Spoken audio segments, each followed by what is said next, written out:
अस्सलाम वालेकुम, मेरा नाम एम आसिफ अली और मेरा काम आप सबको मोटिवेट करना।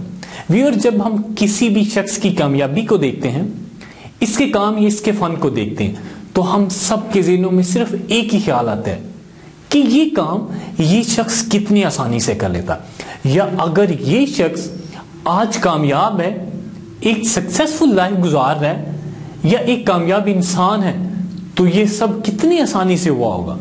अगर आप भी ये सब कुछ सोचते हैं, कुछ ऐसा ही सोचते हैं, तो आप बिल्कुल गलत सोचते हैं। ऐसा बिल्कुल भी नहीं है। अगर आप किसी भी शख्स की कामयाबी या इसके फन का मुताला करें, इसको देखें, तो आपको अंदाजा होगा कि उसने इस कामयाबी या इस फन को हासिल करने के लिए जिंदगी के कितने साल दिए होंगे, तब जाकर इसे ये कामयाबी मिली होगी। लेकिन हमें यही लग रहा होता है कि ये कामयाबी उसने रातों रात हासिल कर ली है, या ये फन उसने एक दिन में सीख लिया था। क्रिकेटर वसीम अकरम को तो आप सभी जानते होंगे, जिसको स्विंग का सुल्तान कहा जाता है। वो जितनी अच्छी रिवर्स स्विंग करता था, इतनी अच्छी रिवर्स स्विंग आज तक कोई नहीं कर सकता। उसके इसी फन की वजह से पूरी दुनिया उसको मानती है, दुनिया में उसका एक नुमाया मुकाम है। तो अगर आप वसीम अकरम का पूरा कैरियर उठा के देखें, तो आपको अंदाजा होगा कि स्टार्ट में ऐसा नहीं था। स्टार्ट में वो इतनी अच्छी स्विंग नहीं करता था, लेकिन टाइम गुजरने के साथ साथ उसने इस फन को बेहतर किया, इस स्किल को पॉलिश किया, और फिर वो स्विंग का सुल्तान बना, और आज हमें इसे स्विंग के सुल्तान के नाम से जानते हैं। मैं आपके साथ एक और रियल एग्जाम्पल शेयर करता हूं। पिकासो एक ऐसा पेंटर था, वो ऐसी शाहकार पेंटिंग बनाता था कि दुनिया को हैरान कर देता था। वो देखने को हैरान कर देता था। इसके पास इतना फन था कि वो कोई 2-3 मिनट की पेंटिंग बनाता या कुछ स्केच बनाता, तो उसकी वर्थ $1 मिलियन हो जाती थी। पिकासो इसी फन की वजह से पूरी दुनिया में मशहूर था। एक दफा पिकासो किसी दूसरे शहर में कॉन्फ्रेंस में शिरकत के लिए जाता है। उसके पास थोड़ा सा टाइम बच जाता है। वो सोचता है क्यों ना इस शहर की सैर की जाए, इस शहर की खूबसूरती को देखा जाए। तो पिकासो सैर के लिए निकलता है।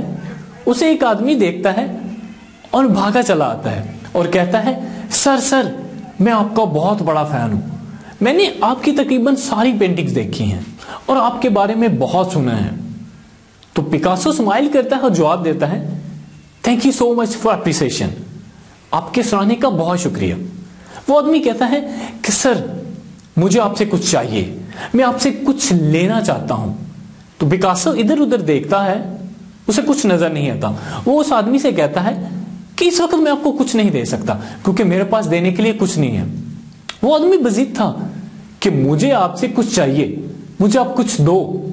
तो पिकासो पास ही एक बुक शॉप से एक पेपर और एक पेंसिल लेता है और 60 सेकंड के लिए उस पेपर पर कुछ स्केच करता है, उस आदमी को गिफ्ट कर देता है, और साथ ही ये कहता है कि ये लो मेरी तरफ से एक छोटा सा गिफ्ट, ये एक पेंटिंग है और इसकी वर्थ $1 मिलियन है। वो शख्स ये बात सुनकर हैरान हो जाता है कि 60 सेकंड में कुछ स्केच किया और कहते हैं इट्स $1 मिलियन पेंटिंग, इसके वर्थ $1 मिलियन है। वो शख्स घर जाता है और सो नहीं पाता कि पिकासो क्या सच कह रहा था। वो शख्स इस स्केच को मार्केट में ले जाता है और इसका रेट लगवाता है, तो उसे पता चलता है कि रियली ये $1 मिलियन पेंटिंग है। वो पिकासो को ढूंढना शुरू कर देता है और पता लगा लेता है कि पिकासो नेक्स्ट डे इस जगह पर होंगे। वो शख्स इसी जगह पहुंच जाता है और जाकर कहता है कि सर पहचाना, मैं वही शख्स हूं जिसको कल आपने 60 सेकंड की पेंटिंग बनाकर दी थी।